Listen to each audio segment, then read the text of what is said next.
right here. Goods and what else? Services. Services. And if you wrote it down on one side, just put maybe GS on the other, but it's the same thing. Okay? So we're paying for something and we're getting something. That's going to happen in a market. What market are we buying stuff in? Factor market. Product market. What kind of stuff are we buying? Are we buying products or factors of products? We're buying products, so it's going to be the product market.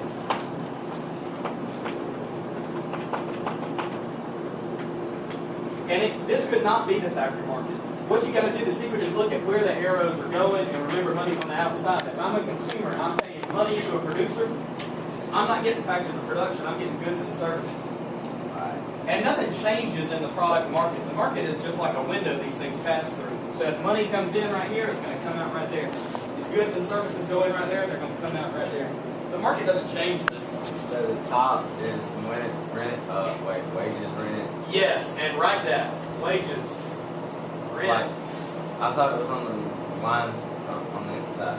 Interest, profit. Those things are all money, right? Wages, rent, interest, profit. Those things are all forms of money. Money is always where? On the outside. What's this WRIP stuff I'm writing? Wages, rent, interest, and profit. Yes, wages, rent, interest, profit. And why are producers paying us money? What are we giving them? Factors of production, yes. Land. What's the rest of them? Labor, capital, Good. entrepreneurship. Yes.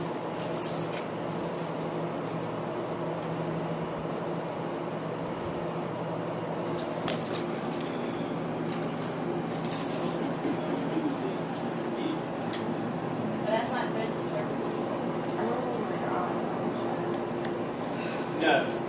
That's like you going in and working your job all day. You provide your labor all day, and they pay you wage for your labor.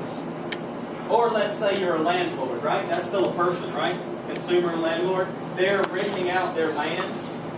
Like Randy, my uncle, he doesn't own all the land he farms on. He rents some of it, right? He rents some of it from a person.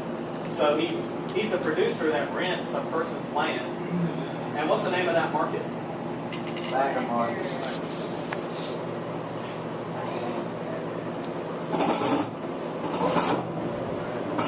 Y'all hurry up and finish because I'm about to erase it and we're going to recreate it and flip-flop it. Just so you'll see what it looks like. Because I can't guarantee how it's going to look on the setting course test. You don't have to copy it again. I'm just going to see if y'all can help me recreate it. Flopped over. Alright, so where does it start? Feels good. At top. Well, Oh, that's a good question. Now, nothing really starts in the factor market. In the factor market, these markets are just like windows. They don't really do anything. It's just a spot where stuff goes through, right? Like eBay. Does eBay have tons of offices and lots of warehouse space or whatever? Yeah. No, I don't even think they have any warehouse space, right? Because it's just me sitting there selling my junk from my house. But eBay is still a market. eBay doesn't do anything to the products, right? They just are a place where the money goes through and the product goes through. It's just a window where these things go. So nothing starts. Nothing really happens in the market. It's just where the exchange takes place. So I go to GameStop and I give them my money and I get a video game in return, right? GameStop didn't change anything. That's just a window that the stuff happens. That's just the product market where it happens. Anybody need more time here? Okay, let's see if I can erase this. Last call before I erase it. Okay. What's on the left right now? Consumers. Consumers. All right. You don't have to copy this one. All right. But y'all are going to help me flip-flop it here. Consumers go on the right. Producers on the left. Okay. Money on the outside. Hang on. I'm gonna call people. All right. First thing to remember, John, is that money is where? On the outside. Even though we just flip-flopped it, money is always going to be on the outside. So you don't have to copy a new chart or anything. Now think about this. I'm going to ask everybody to look at this. I'm going to call on somebody here in a second. Think about we got to figure out what market is what, okay? Think about where the money is going. So which box is going to be, let's say, the product market? Would it be the top box or the bottom box? Josh, can you tell us how you know it's the top one? It's the opposite. That's going to be the opposite from what was before? I can tell you. Joe. Because the money's going that way to the goods and services and that way. Yes. You got to look at the arrows, guys, the direction of the arrows. I'm a consumer. I'm paying money to the producer. I'm getting products, right? That's going to go through the product market. So, Amanda, what's going to go on the inside here up top? What's going to go on those inside arrows up top? Goods and services. Very good. Goods and services. So,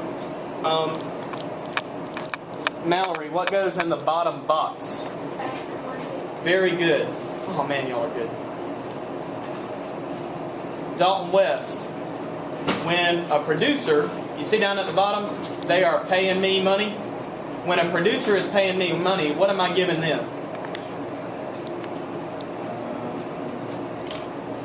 Why would a producer possibly pay me money? There's a couple of different ways you can answer that question. Has a producer ever paid you money? You ever work a job?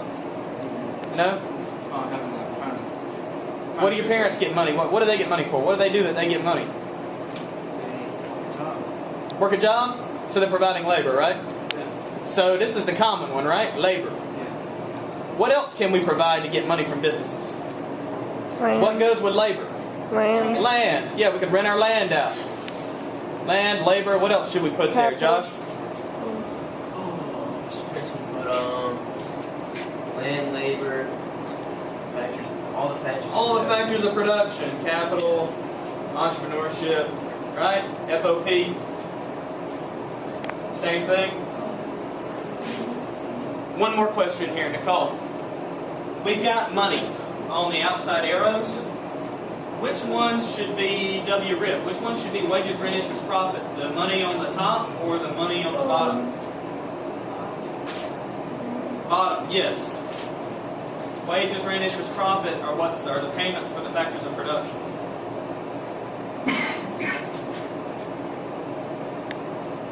So what you'll see is, that's one from my old textbook.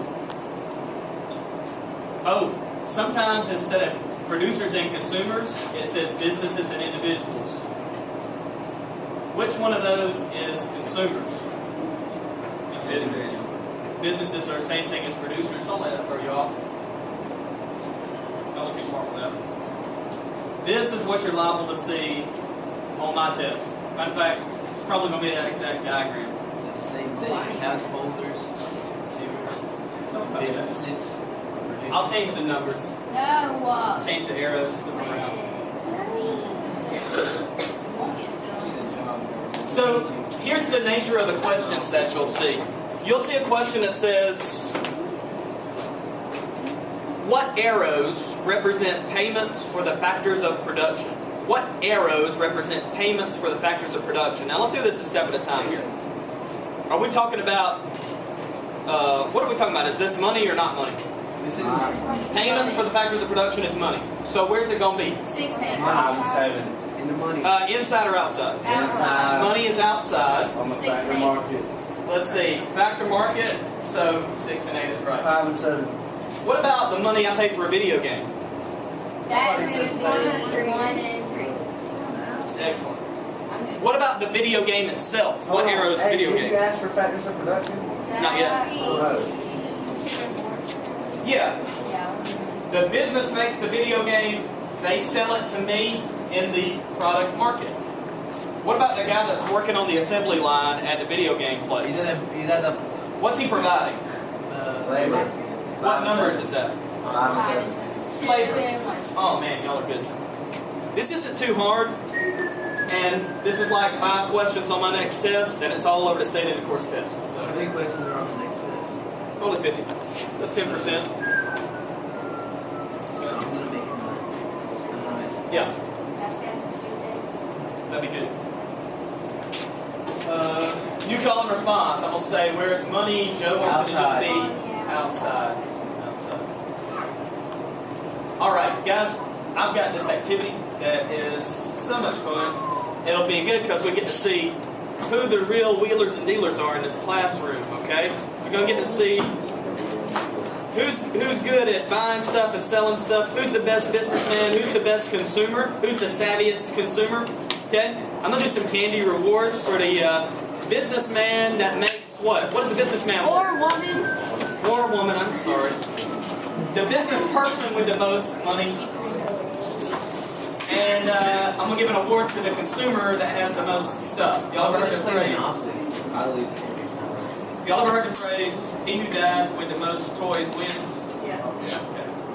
No. That's the name of the game in here. The consumer that has the most stuff wins.